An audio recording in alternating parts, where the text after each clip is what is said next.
है कितना बदनसीब सकी को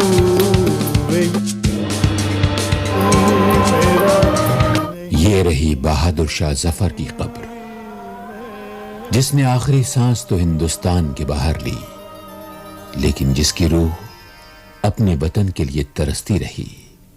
लेकिन उसने हिंदुस्तान के जंग आजादी की नींव रखी, और आज जो लाल किले पर हमारा झंडा लहरा रहा है। बहादुर शाह जफर ने जो 1857 के गदर में अंग्रेजों के खिलाफ पूरे देश की क़यादत की और उनको पूरे देश के राजा रजवाड़ों तथा बादशाहों ने अपना नेता माना। भीषण लड़ाई के बाद अंग्रेजों की छल कपट नीति से बहादुर शाह जफर हार गए और गिरफ्तार कर लिए गए। ब्रिटिश कैद में जब बहादुर शाह जफर को भूख लगी तो अंग्रेज उनके सामने थाली में परोसकर उनके बेटों के सिर ले आए। उन्होंने अंग्रेजों को जवाब दिया कि हिंदुस्तान के बेटे देश के लिए सिर कुर्बान करके अपने बाप के पास इसी अंदाज में। आप देख रहे हैं अल्वीव न्यूज़ औरंगाबाद। नाइंसाफियों के खिलाफ आम जिंदगी के मसाइल, तारीख से वाबिस्तगी, औकाफ की लूटमार। देश में मुगलों के खिलाफ प्रोपगंडा अभियान चरम पर है। ऐसे में जरूरी है हम जाने मुगलों का हिंदुस्तान कैसा था। तो चलिए शुरू करते हैं। जब मुगलों ने पूरे भारत को एक किया तो इस देश का नाम कोई इस्लामिक नहीं बल्कि हिंदुस्तान रखा। हालांकि इस्लामिक नाम भी रख सकते थे, कौन विरोध करता।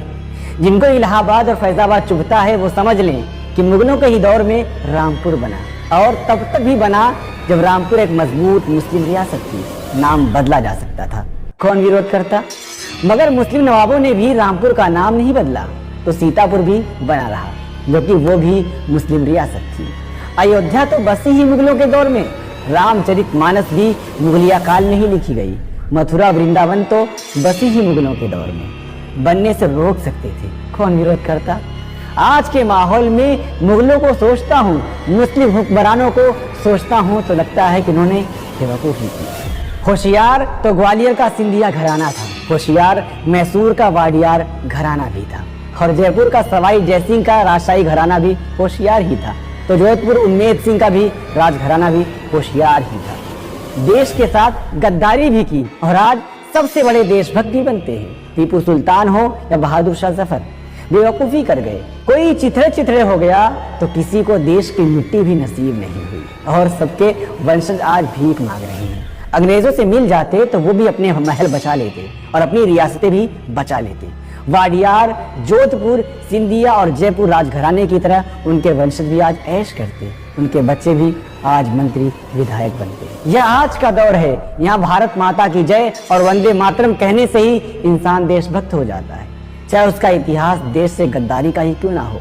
बहादुर शाह जफर ने जो 1857 के गदर में अंग्रेजों के खिलाफ पूरे देश की क़यादत की और उनको पूरे देश के राजा रजवाड़ों तथा बादशाहों ने अपना नेता माना। भीषण लड़ाई के बाद अंग्रेजों की छल कपट नीति से बहादुर शाह जफर हार गए और गिरफ्तार कर लिए गए। ब्रिटिश कैद में जब बहादुर शाह जफर को भूख लगी तो अंग्रेज उनके सामने थाली में परोसकर उनके बेटों के सिर ले आए। उन्होंने अंग्रेजों को जवाब दिया कि हिंदुस्तान के बेटे देश के लिए सिर कुर्बान करके अपने बाप के पास इसी अंदाज में आया करते हैं। बेवकूफ थे बहादुर शाह जफर। आज उनकी पुश्तें भीख मांग रही हैं। अपनी इस हिंदुस्तान की जमीन में दफन होने की उनकी ख्वाहिश भी पूरी ना हो सकी और कैद में ही वो रंगून और अब बर्मा की मिट्टी में दफन हो गए। अंग्रेजों ने उनकी कब्र की निशानी भी ना छोड़ी और मिट्टी बराबर करके फसल उगा दी। बाद में एक खुदाई में उनका वहीं से कंकाल मिला और फिर पहचान के बाद उनकी कब्र बनाई गई। सोचिए कि आज बहादुर शाह जफर को कौन याद करता है। क्या मिला उनको देश के लिए अपने खानदान की कुर्बानी से। ऐसा इतिहास और देश के लिए बलिदान किसी संघी का होता तब तक सैकड़ों शहरों और रेलवे स्टेशनों का नाम उनके नाम पर हो गया होता। क्या इनके नाम पर हुआ कुछ? इसलिए कहा कि अंग्रेजों से मिल जाना था। ऐसा करते तो ना कैद मिलती, ना कैद में मौत, ना यह गम लिखते जो रंगून की कैद में लिखा। लगता नहीं है दिल मेरा उजड़े दयार में, किसकी बनी है आलमे ना पायेदार में। उम्र दराज मांग कर लाए थे 4 दिन, 2 आरज़ू में कट गए 2 इंतजार में। कितना बदनसीब है जफर दफन के लिए, 2 गज जमीन मिल न सकी कूहे यार में।